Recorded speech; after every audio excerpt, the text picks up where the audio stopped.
Ko je imao sreće da se jutros probudi u Beogradu, može smatrati da je za danas dovoljno postigao u životu.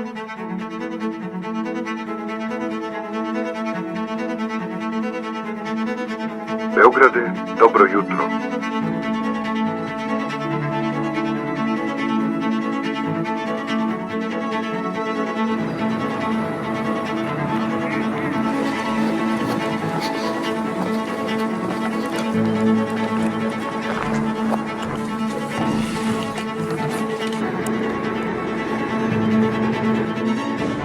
Sad, ideja je, ovde je ta, kako kažu, mokroluška reka, mada tu se izlivaju fekalije u Savu, i da u stvari razvučemo boju u širinu i u dužinu, da praktično popunimo između dva mosta. Onda, posle, ako bude moglo, da se produži i do Brankovog mosta. Sad, u principu, njoj treba 2 sata do punog dejstva, tako da kad pustimo, onda ćemo da pratimo šta se dešava, s tim što ja nemam sad toliko puno te boje da dodajem, imam koliko imam i to je to, ali u principu ovo nam je zona delovanja glavna između ova dva mosta, pa tamo šta ode otišlo, to je to, krvava reka.